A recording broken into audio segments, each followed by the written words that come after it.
Hello and welcome to the first English Today Business DVD.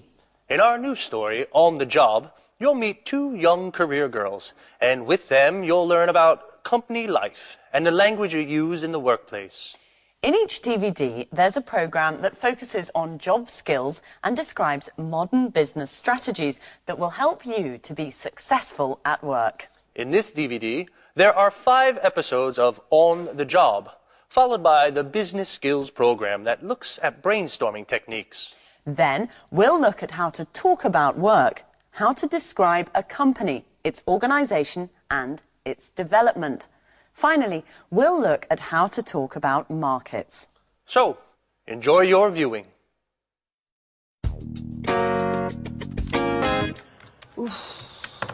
This report is so boring. Numbers, accounts and statistics. I hate it. I'm an artist. When I was younger, I used to write short stories, novels, poems, and I was good at it. What has happened to my inspiration? What am I doing here? A publishing house. That's where I would like to work. Okay, Victoria, stop dreaming. Let's get back to the report. The boss wants it on his desk at 5 this afternoon. Oh, isn't there anything more interesting to do? Like listening to some good music.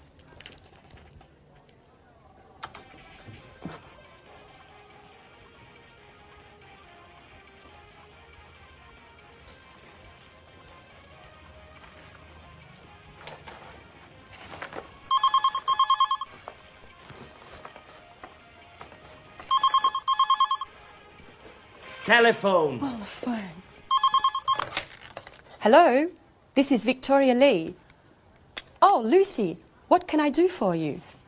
No, I'm not busy. Well, actually, I am very busy. I have to write a boring report for the boss. Anyway, what is it? Is there a problem? What? Mr. Lewis wants to speak with me? Really? Yes, of course. Put him through. Good morning, Mr. Lewis. It's a pleasure to hear from you. How are you? I'm fine, sir. What can I do for you? Yes, I know the product. It's very interesting, innovative, and the marketing department thinks it has a lot of potential for the international market. What? Me? Really? Thank you, sir. Yes, immediately.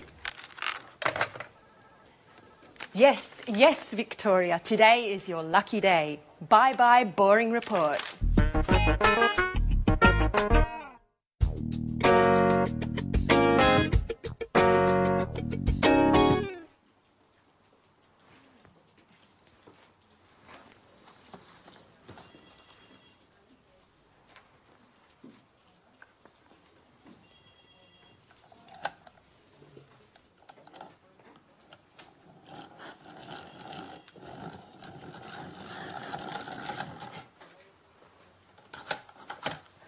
So, you are Anne Baxter. Yes, I am. I'm sorry. Really, I'm so sorry. Nice to meet you. I'm Mr. Stevens. How do you do? I'm so sorry, Mr. Stevens. Anne, please, sit down. It's all right. How are you today? I'm a little nervous. And this isn't a good start. That's all right. Well, Anne, where are you from? I'm English. I'm from Oxford. Great. A true Brit. Can you speak any other languages? French, German, Spanish? I can speak French, a little Spanish, and a few words of Italian. My sister is in Rome studying history of art at university. Okay. Very interesting. And can you use a computer? The internet? I'm not a genius with the computer, but I can use one. Great, Anne. I have your CV here, and I see you already work here. What do you do exactly? I do this and that. I usually work from home. I have an office in my room with a big desk and 2 chairs and... Fine. That's fine. And do you live alone? No, I share a flat with my Australian friend Alice. And there's a new flatmate now. His name is Jack. He's from New York. He's very nice. That's fine. That's fine. Great, Anne. You're very well prepared. You have a good education, and you're very precise. You're just the person for this internship. Oh, thank you, Mr. Stevens. Thank you so much for this opportunity.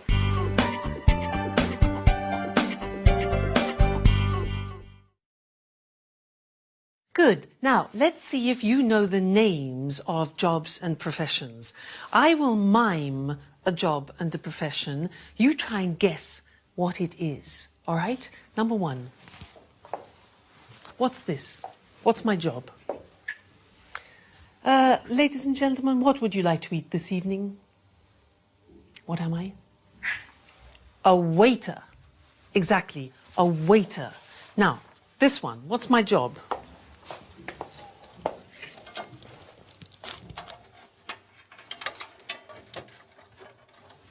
Difficult job. I'm a computer technician. A computer technician. Okay, next one.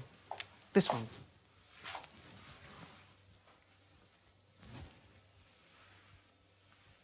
What's my job? I'm a?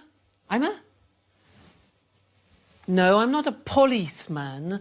I'm a policeman. A policeman. Be careful of the pronunciation.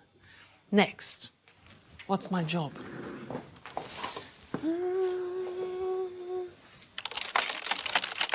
Hello?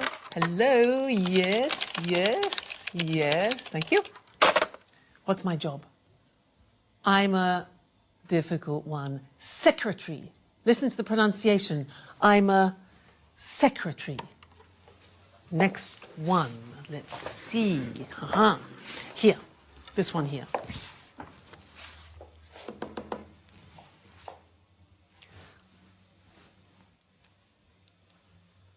What's my job? I'm a conductor. I'm a conductor. All right, and this one here.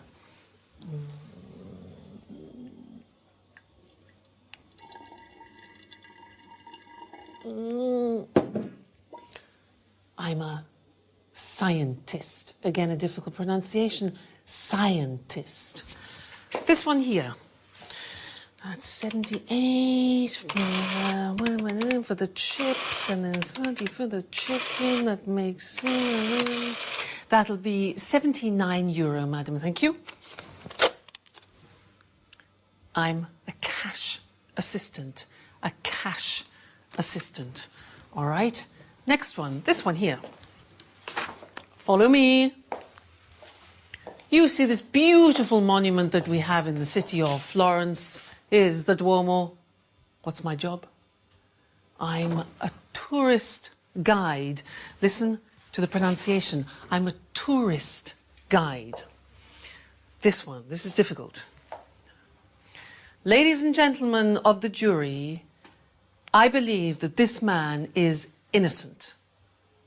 My job? I'm a lawyer. A lawyer. Next, this one.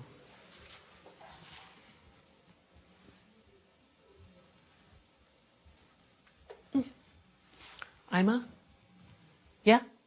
painter. A painter. Good. And the last one. What do you think this is?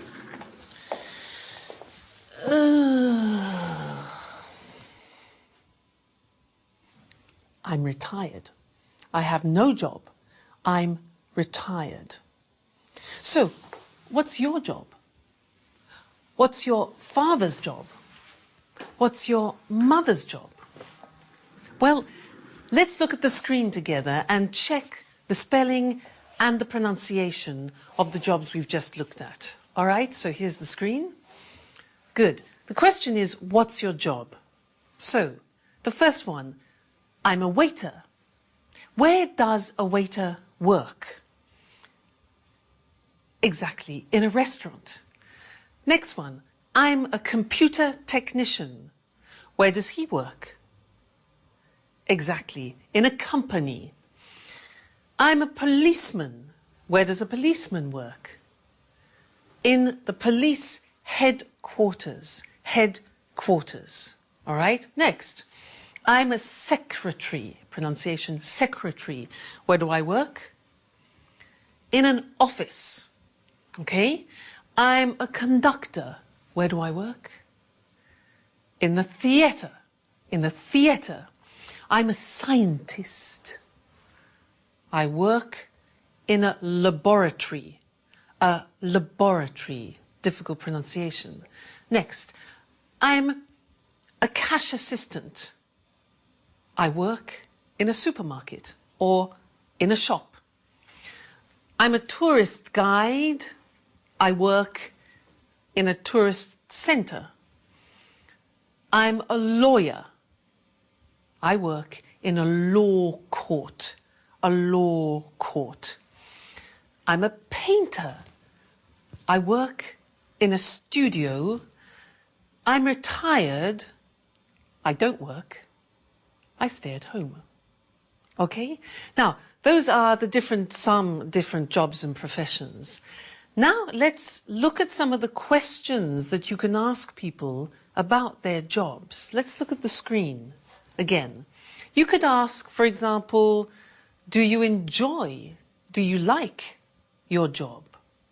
Or you could ask, do you have responsibility in your job?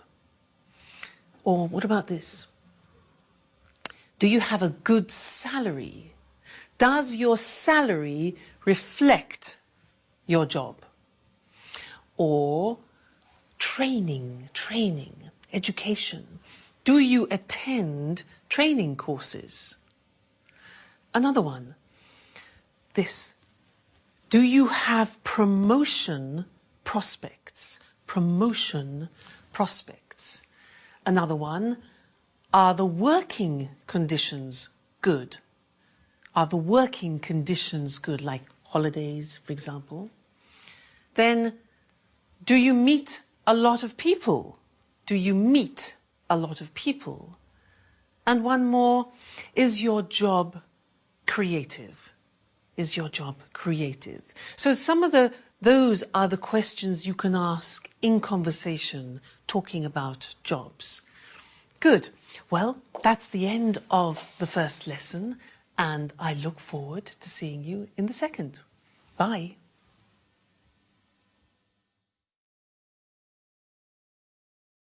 Hello, and welcome to Business Talk, the program dedicated to talking about business skills and techniques. Today's programme is all about brainstorming, a very popular conference technique designed to obtain the maximum number of ideas relating to a specific subject. In a bit, Lucy and I will give a short demonstration so you can see what it is all about. But first of all, what does brainstorming mean? And why is it used? Well, people put their ideas together with the aim of finding a solution to a specific problem. Exactly. It's a group activity. All the members suggest ideas and their contributions then stimulate new ideas. And the first rule is any idea is acceptable. Sometimes it's the most outrageous idea that can help generate a solution to the problem. The ideal number of people for a brainstorming meeting is from 3 to 8. Too many people could get a bit out of hand. Well, even 8 people calling out ideas and making comments could get chaotic. So it's useful to have a facilitator, a person who doesn't contribute but keeps this session on course and records the ideas on a flip chart. And although this is a common technique used in the corporate world, you might be surprised to know that during a brainstorming meeting, all hierarchy and roles disappear. The philosophy behind this strategy is to create a real sense of democracy within the group, so that everyone feels their opinions are valued. Now, there are certain principles to follow so that brainstorming works well. But before we look at these, let's do a little brainstorming so you actually see how it works. Okay, now there are only 2 of us, and there should really be 3 or more people in a brainstorming meeting, but this is just to give you an idea. So listen carefully to the language we use. Let's imagine the situation. Our company needs to increase its production space. A brainstorming meeting has been organized to gather some ideas. Let's start. How about opening a second factory somewhere? What if we close this factory and open a larger factory out of town? Let's explore the possibility of opening a larger factory for production and keep this space to make the shop bigger. Perhaps we could rent the building next to the factory. Why don't we look into renting part of the building next door? What about sharing a production space with another company? Couldn't we examine the possibility of building a third floor? Let's try to reorganize the space we have. What if we organise 4 shifts a day instead of 3? We could relocate our administrative staff and keep production here. How about keeping the production here and renting some office space for the administrative staff? Would we be able to reorganize the shop floor space? Why don't we try moving all the production to China? We could move part of the production to China. What about closing part of the production line? Couldn't we rethink the production line? How about keeping the production of smaller items here and moving the production of larger items to China? Okay, we're going to stop here because we're running out of time, but this process could go on for much longer until enough ideas have been collected. At this point, a short list is made of the best ideas so that they can be carefully evaluated by considering how each one would work in practice. So the aim is to conclude the brainstorming session with 1 or 2 good ideas that can be put into action and hopefully solve the problem. Did you notice how we didn't stop to judge or analyze the ideas as they came up? Well, that's because if each idea were to be discussed during the actual brainstorming, the ball would never get rolling and too much time would be wasted. Another thing you may have noticed is that Lucy came up with an idea that had nothing to do with increasing the production space. She suggested working 4 shifts instead of 3, which wouldn't solve the problem of space at all. Yes, remember, all ideas are accepted during the brainstorming process because although an idea may seem silly, it might instigate other ideas that could instead give rise to a solution. Yes, actually, you suggested something interesting after the apparently irrelevant idea I had. Well, I'm afraid our time is up for today. See you soon. Bye-bye. Now, as we said in the programme, the language you use to put forward your ideas during a brainstorming session is really important. So, what kind of language should you use for brainstorming? Clear, well-structured sentences, for example, are essential for this technique to be effective. And don't use any imperatives or rhetorical language. Remember, the aim is to create democracy within the group, and everyone should feel that their ideas are valued. Do you remember how we make suggestions? Let's, how about? These are the expressions we use in a brainstorming session. These expressions open the way to more suggestions and encourage other members to participate. Let's look at some of the structures we used during our brainstorming session. How about opening a second factory? What if we open a larger factory out of town? Perhaps we could rent the building next to the factory. Couldn't we build a third floor? Let's try to reorganize the space we have. Would we be able to reorganize the shop floor space? Why don't we try moving all the production to China? We could move part of the production to China. What about closing part of the production line? Notice how all these suggestions promote group collaboration. Brainstorming is a group activity, so it's important to make everyone feel part of a team. Okay, now let's see if you've understood. I'm going to make some suggestions as though I were in a brainstorming meeting. And then we'll see which are tentative suggestions and which aren't. Ready? We could rent another factory. Let's build another floor. I think we should close part of the production line. How about moving production to China? Why don't we try relocating the administrative staff? In my opinion, we should open another factory. Couldn't we reorganize the space we have? So, of these 7 ideas, 2 are not actually suggestions. Which 2? Yes, the 2 that started with I think and in my opinion. It's essential that in brainstorming you don't try to assert your own opinion. What's important is to work as a team. Try to limit the use of I and use we instead. It's not easy when English isn't your first language, and you probably need to practice a couple of times for it to come naturally.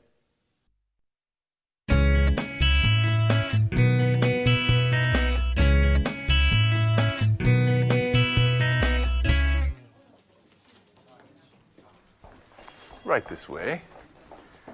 Anne, this is Gary. And this is Rachel. Hello. Hi. Pleased to meet you. Rachel is a very important team member at our publishing house. She knows everything about the company. Thanks. She was our first employee, 1985. 1985. And she can answer any questions you may have. Okay, Anne, you're in good hands. Have a productive day. Oh, all right, Anne. Are you ready?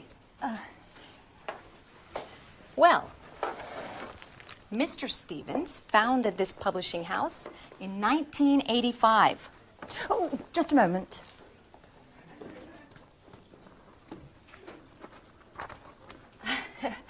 Okay. I'm ready now. Our first product was a children's book. It was very successful and sold more than 3 million copies. We had 20 different translations.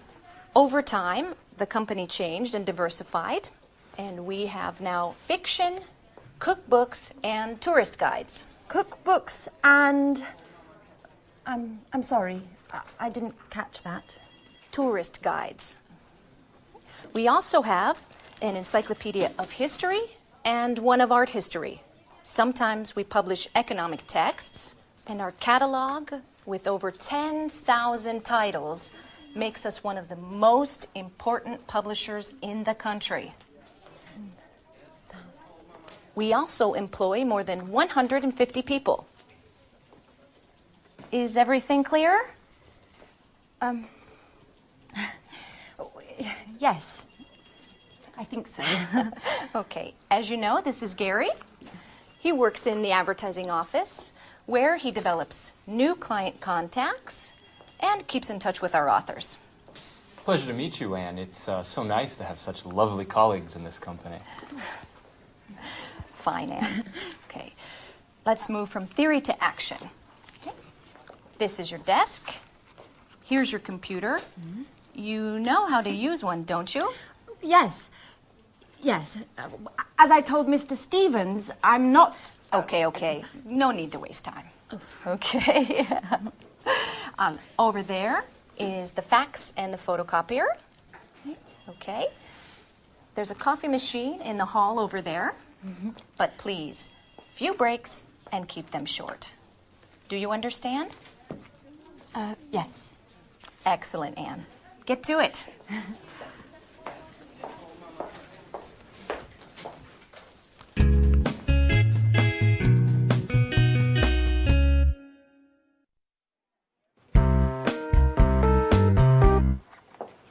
Oh, good morning, Mr. Chang. Excuse me, I was just rearranging my office. Take a seat, please. Thank you. It looks very nice here. Thank you.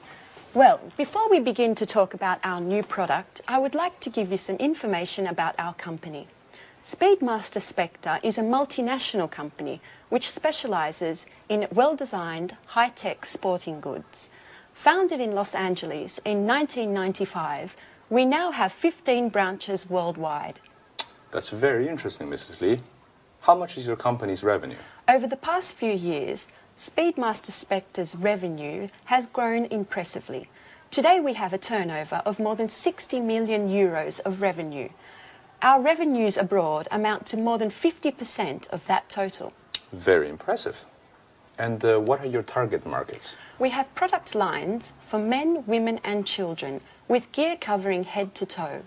Our brand is synonymous with reliability. Speedmaster Spectre is trusted around the world and we are considered one of the leaders in our sector. Great. So, what can you tell me about this new product? This is a revolutionary new tennis shoe. It's extremely durable thanks to our high-quality materials. We're interested in the Southeast Asian market.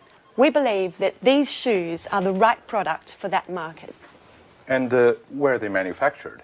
Right, that's our strength. We have factories that meet all work standards and regulations in the countries we would like to target. And what is your role, Mrs. Lee? In the past, I was responsible for the Southern European market. Just last week, I took on a new role to test and distribute our products into the Chinese market. It's a very challenging position. That could deliver positive results. Together we can do great things, Mrs. Lee. Well, goodbye, Mrs. Lee. This meeting has been very profitable for both of us. Let's talk soon. Thank you, Mr. Chang. And yes, let's meet again soon. Great. Bye-bye.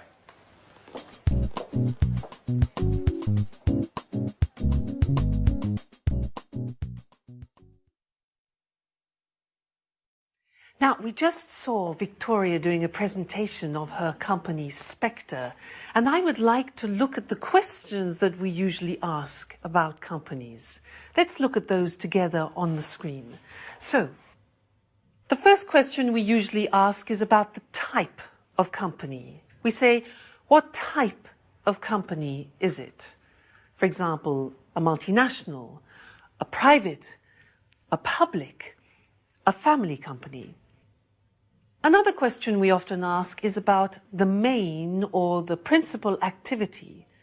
So the question would be, what does the company do, or what is its main activity? For example, manufacturing or engineering or production. Another question is about the employees. Look at the pronunciation of that. Employees, that's the name for the people that work in a company. So the question could be, how many employees are there? Another question we often ask is about subsidiaries or branches, which are small companies directly linked to the main company. And the question could be, does it have any branches? Does it have any subsidiaries?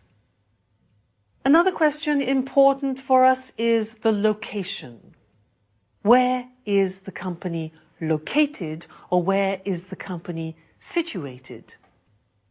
And then we need to know about the products, the number of products, for example. So we could say, how many products does the company have? Or does it have a large product range? And then the last thing, which is very important, is the money. And when we talk about the sales, the profit, etc., we talk about turnover or revenue. And the question is, what is the annual turnover or revenue of the company? Okay, so those are typical questions. Now, let's look at some answers. In order to do this, I want to compare Spectre, which Victoria works for, and then I want to look at the company that my brother owns, because my brother has his own company. He's the owner-manager of the company. He's the director. But it's very different to Spectre. So let's look at the difference between them, and let's look at the screen. Now, if you can see, Spectre is a multinational company. It's a very big company. But My brother's company, which is called Decorate, is a small family company. Now, Spectre specializes in sports goods, especially these high-tech shoes. But my brother's company, Decorate, produces kitchenware, objects like this. Kitchenware, things for the kitchen. The employees. Now, in Spectre, they have 1,500 employees. It's a big company. But in my brother's company, there are only 37 employees. Then the branches. Well, Spectre is a multinational. It has 15 branches and factories abroad. But my brother has only one head office. What about the location? Well, Spectre is located in America, in Los Angeles, but my brother's company is located in Manchester, in England. Then, the product range, well, Spectre, this company has many products. It has 140 products. But my brother's company only has 20 so far. Then, let's think of the turnover. Well, Spectre has a turnover of 60 million euro. My brother has a turnover at the moment of 750,000. But that's not bad. So that's the language that we use when we're talking about companies in general. So next time in the third lesson, we'll talk about something new. And I'll see you then. Bye.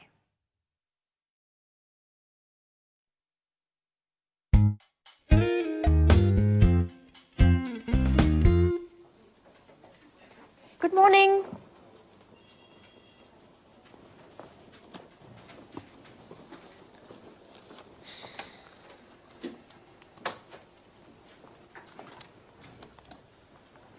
So, are you ready? Yes, quite ready. Okay, then let's begin.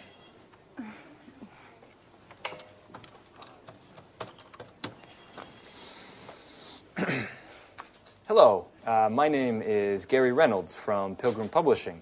May I speak to Mr. Jones? Mrs. Jones, how are you? And how is that wonderful apple pie of yours? I'm fine, thanks. Certainly, I'll hold. With a wink and a nudge, you can get whatever you want, even imaginary apple pie. This author is too important for us. Right. Hello, Mr. Jones. How are you? I'm fine, thank you. I wanted to know if you are interested in contributing to a new cooking guide that we have to bring out soon. Yes, it's a 6-volume collection of recipes to fit the needs of all tastes, with a detailed photo guide for preparation and cooking techniques. And we have to have the materials by the end of next month. Right. Exactly. Sure. Of course. Yes. Excuse me. Could you hold on for a moment? Anne, that's enough. Stop now. I can't concentrate. Oh, sorry, Gary. Sorry. Yes. As I said earlier, if you accept, I can send you a copy of the contract that you should sign and return. No, I'm sorry. We can't wait until next Tuesday. Well, I'll have to check with my boss. I need to ask Mr. Stevens if we can organize a meeting for next week. In the meantime, do you need any prep materials? No problem at all. I can send you an email immediately. Okay, goodbye. It was a pleasure speaking to you.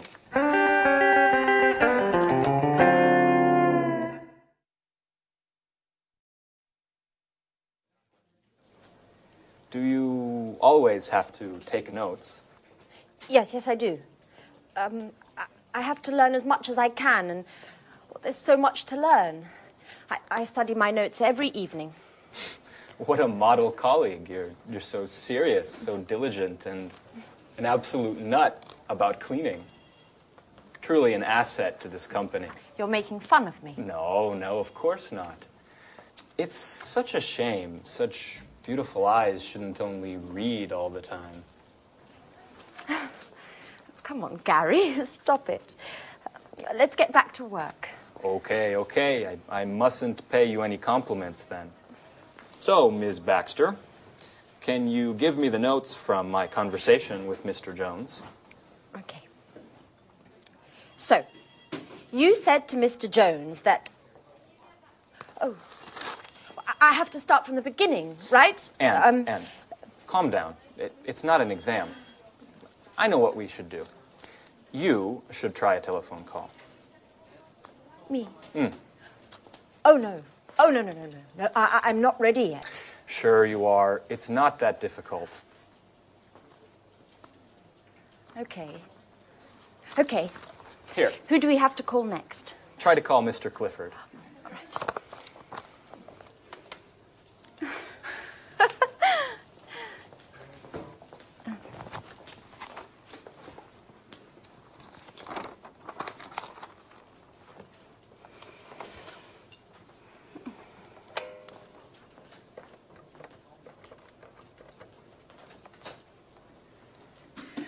Hello, this is Anne Baxter from Pilgrim Publishing. Please may I speak to Mr. Clifford? Oh, I see. All right, thank you very much. Right, goodbye. Well, what happened? Well, Come on, tell me. I dialed the wrong number.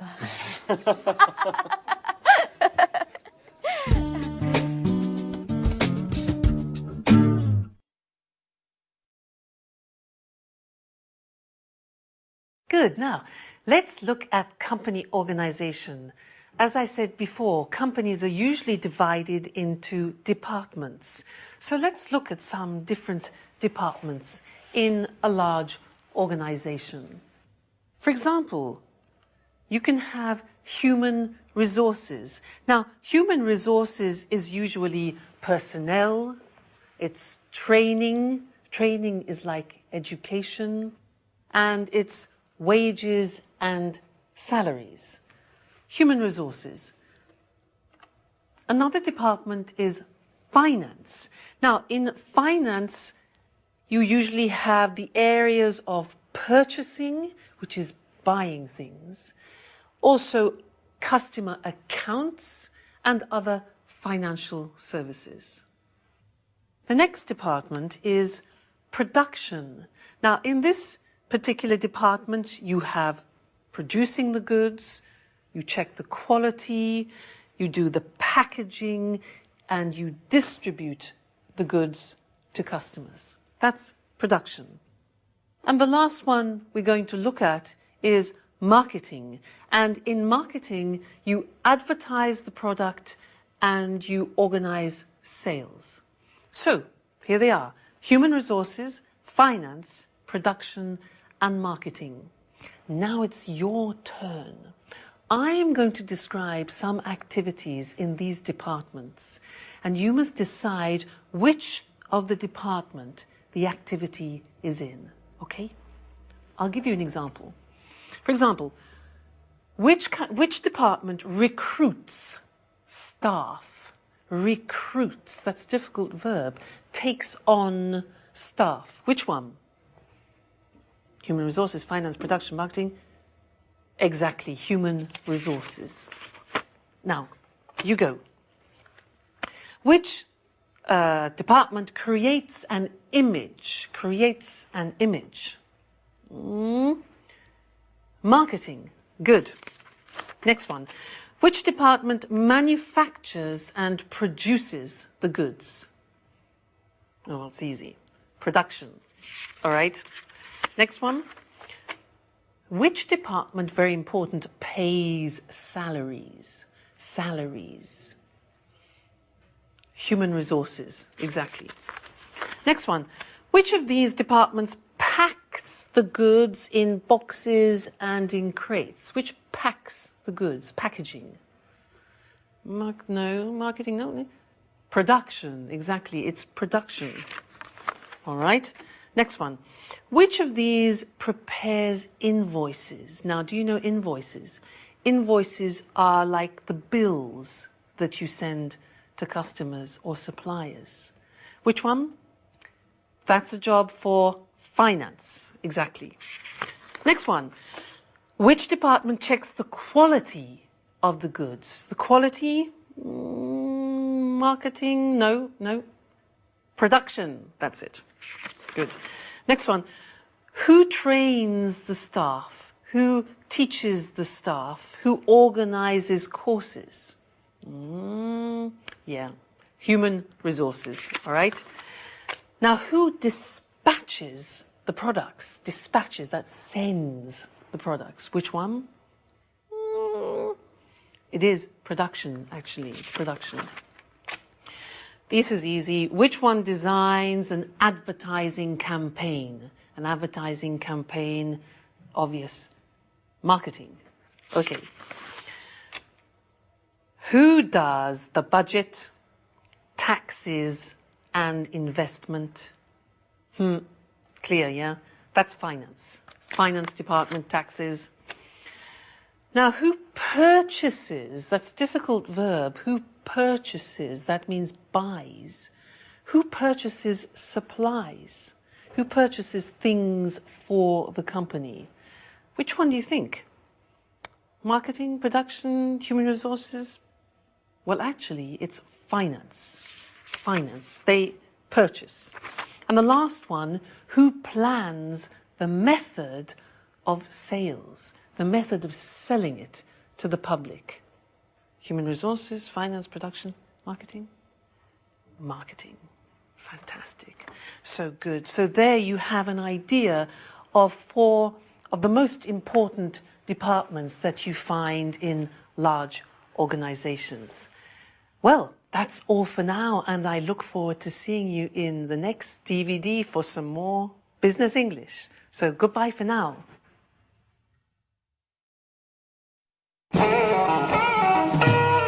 So, Mr. Stevens, may I begin to explain our typographic services? Just a moment, Mr. Richardson. I'm still waiting for our new intern. She has a lot to learn, and I think our meeting would be very useful for her. Good morning. I'm sorry I'm late, Mr. Stevens. Never mind, Anne. Anne, this is Mr. Richardson. How do you do? Good morning. Anne, I see you've had your hair done. Very nice. Oh, thank you, Mr. Stevens. It looks like you were out late last night. I hope you had fun. Were you at a party or perhaps a club? Oh, no. I was at home. Actually, it was quite a difficult night. Anyway, I don't want to bore you with my personal problems. Right. So, Mr. Richardson, tell us about your typographical services then. Founded by Charles Emerson, Montex has been active in the typographic market since 1985. From the beginning, we have been known for our innovation and high-quality products. Mr. Emerson's children, John and Lucy, have continued the tradition by improving and enlarging the family business. The first Montex office was located in Russell Street.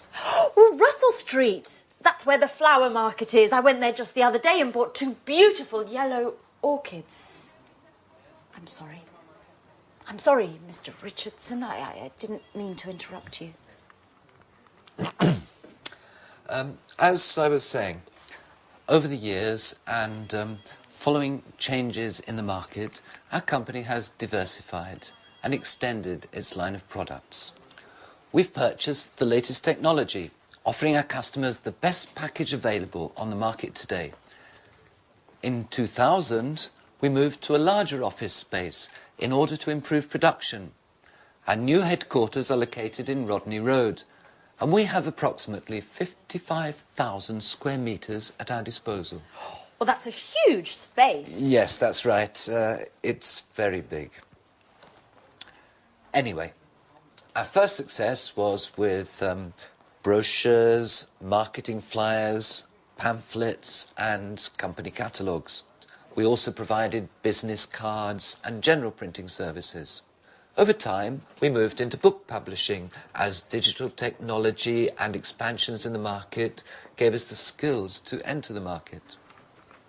Currently, we're equipped to provide highest quality publishing at an extremely competitive price. Our current capacity is more than 100 million pages per year.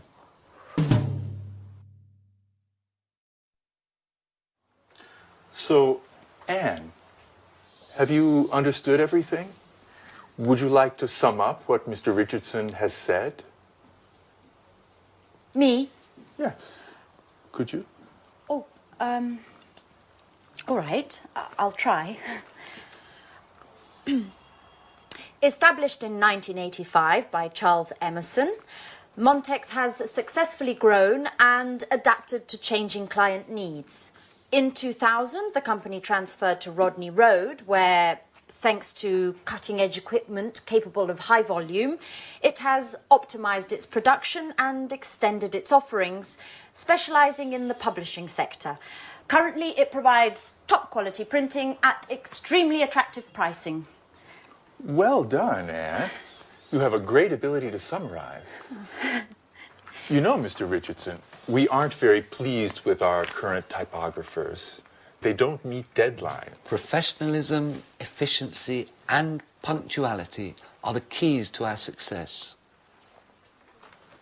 Do you know that in just a few years the number of Montex clients has grown by 100%? And what sort of printing do you principally use? Digital printing and offset printing in the case of high-density needs. What? Offset printing? Young lady, you work for a publishing house and you don't know what offset printing is? No, sir. I'm afraid I don't. Is it important? Anne, offset printing is the classic way in which a graphic project done on a computer is converted to the final printed page. I get it. I get it. Well, it is important. It's extremely important. What an idiot I must seem. I basically told you I have no technological know-how. You know, Mr. Stevens, I am studying the editor's manual that you gave me, but I haven't got to the letter O yet.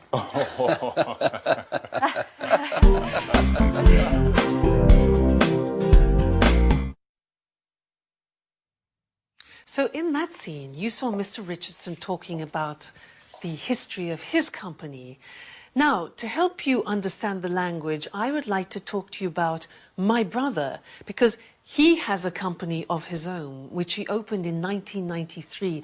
And it's really interesting, because one day when he was in a cafe with a friend of his, he had an idea. They were sitting at a table, and between them they had an object, something like this. It was transparent with petals inside it. And he thought, well, wouldn't it be fantastic if they could fix that idea? So what he did is he designed a prototype. This is the example. And he made the first prototype of plexiglass. And you can see inside there are real natural objects in the plexiglass. Then he did some market research to see if people would like objects like this. And he found some potential customers. So then he looked for some suppliers, people who would sell him the plexiglass. Then he needed the money. So he asked some banks for financial support, and he set up, or he established, a company. He formed a partnership with his friend, and then he invented a name. Now, the name of the company is Decorit. So it's decor, which is like decoration, eat, which is eat, Decorit. Then he rented an office, he hired a secretary for administration, and he launched the first product. Now, that was in 1993, and the company has now developed a lot. And let's look on the screen, because it's interesting. When you talk about company history, you use the simple past tense. But when you talk about how a company develops, we move into the present perfect. Now, let's look at the screen and see how my brother's company has developed. Well, the company has grown. It has expanded. And the sales has increased a lot. Sales have increased a lot. Now, they needed more people, so they have taken on new staff. Probably about 7 or 8 new people. Then equipment. They have purchased new equipment because there's more production.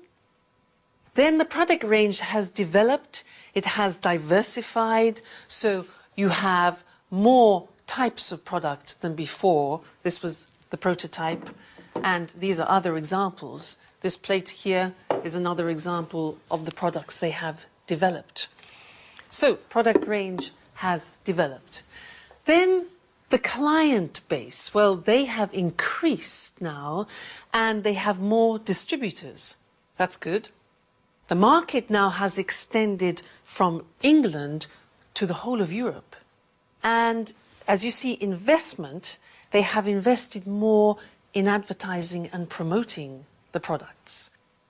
Then they've moved to bigger offices, the premises are much larger, and they have opened a subsidiary in France. So the company is doing really well.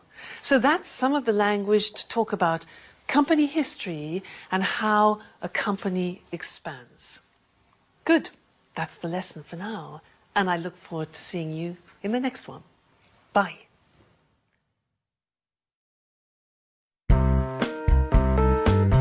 We're meeting here today to show Mr. Chang our new Smarty tennis shoes. These innovative shoes are made of high-quality materials and are perfect for the Southeast Asian market, which, as we all know, is expanding rapidly. We're especially interested in the Chinese market, which is growing at a pace much faster than the rest of the world. Excuse me for a moment. Henry? Hi. I'm sorry, but I'm in a meeting right now. Let's talk later, okay? All right, tell me, but hurry up. No, Henry, I never told John he could watch TV all day. He must have misunderstood. All I said was that he can watch all the TV he wants, but only after doing his homework. This really isn't the right moment, Henry. I'm sorry. Can we continue this conversation later on this evening? Pardon the interruption. Now, as I was saying... Excuse me, Victoria, but do you think this is the right product for the Chinese market? I think that before we export Smarty in the Southeast Asian market, we need to take a close look at the local competition and the market's tasters in the sector. Excellent observation, Paul. We've actually already done market research, and as Mr. Chang can confirm, demand for sporting goods in China has grown by 50% over the past 10 years. Far Eastern consumers are increasingly interested in the latest fashion. They have become the most demanding consumers of fashion and quality in the world. Isn't that right, Mr. Chang? Oh, yes. Your fashions have reached our shores. Fashion is law, especially for young consumers. In fact, purchases are driven more by trends than by the actual products. And what about the competition, Victoria? It's a well-known fact that labor costs are lower in China, and the shoes produced in China are much more cost competitive than in Europe. Right again, Paul. However, our shoes are manufactured with high quality materials that target an upper level segment of the market. This market segment is quite happy to spend more on products that are well equipped, last longer and are of a higher quality. Do you have any data on how Smarties sales are going in Europe and in the States? Yes. Our marketing department sent me the latest report just this morning, and I'm happy to say it's very encouraging. Smartie has become one of our most successful products of the last few years. Demand is growing exponentially, and the satisfaction level of these shoes is much higher than that of similar shoes produced by other companies. In fact, Smartie shoes are considered one of the most durable, the most functional, and, most importantly, the most popular amongst the youth market. And what about the distribution? It's a very important aspect that we shouldn't underestimate. Yes, Mr. Chang is here to help clarify this issue for us. It is extremely important to have a detailed distribution and promotion plan. We've also got to create a reputable chain of agents to distribute our products over the widest possible area. This, in turn, will help us make importation easier and reduce taxes for entry into the Chinese market. Look, I'm very happy to provide you with any information you may need, as well as contacts inside the Ministry of Industry and the Chamber of Commerce. But, of course, success depends on your goals, your strategy, and the type of financing plan you're willing to provide. And besides that... Oh, excuse me yet again. John, what do you want? I told Dad I'm in an important meeting. No, John, I didn't say that. First do your homework, and then you can watch TV, okay? And listen to me. I don't care if your friends aren't studying today just because it's a holiday tomorrow. Do you understand? Tomorrow we're going to see your grandparents, so you have to study today. That's enough of this story, John. No, that's not true. I'm a good mother, and I love you. But it doesn't mean I don't have the right to tell you what to do. Listen, I don't want to talk about this anymore. Goodbye. Pardon me, just a little domestic problem. Oh, yes, Mrs. Lee. We all know that kids cause more problems than work. You're right, Mr. Chang. Kids, anyone who understands them is a genius.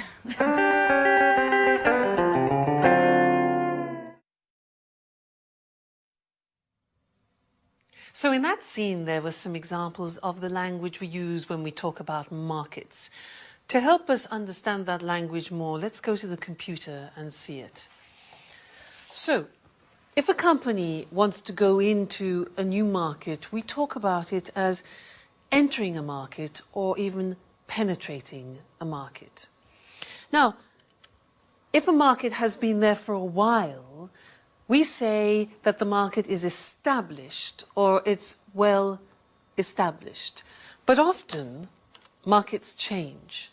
If they improve, we talk about the market situation growing or increasing. But if the opposite happens, we say that the market shrinks, it's shrinking, or it's decreasing. However, if we find a change which is uneven, we say that the market is fluctuating, that it's changing. Or, if there is no change, we talk about the market as being stable. If the market is full and there is no more room to promote or sell your product as a company, we say that the market is saturated. So those are the typical words that we use when we describe markets. Now, also in the scene that we saw with Victoria, they talked a lot about China and Europe, the difference between the two areas. Now, China is an important country which is coming up. And what I'd like to do now is to revise the comparatives and superlatives, in particular the comparatives, and look at the difference between those two markets, Europe and China, let's look at the screen to help us. Here. Now, if we think about market growth, in general, market growth in China at the moment is faster. In Europe, it's slower. Labor costs. Labor costs, what's that? That is the cost of people working. Well, in China, as we know, the labor costs are definitely lower. In Europe, they're higher. What about market demand? Well, at the moment, the demand for new products and services in China is much greater than in Europe. In Europe, it's less. Production costs, another thing, well, it's cheaper to produce in China also because labor costs are lower. In Europe, it's more expensive. So many companies are moving to China for that reason. How about production time? Well, usually it's much shorter. It takes less time to produce in China than it does in Europe, where it's longer. But what about high tech? Well, usually high tech in China is less advanced than it is in Europe. Europe is still more advanced. That might change, though. And then design. Well, I would say that in China the situation is more traditional, whereas in Europe we are still more innovative. We're more innovative. So that's an example of how you can compare different world markets. Great. Well, thank you, and I'll see you in the next lesson for something new. Bye.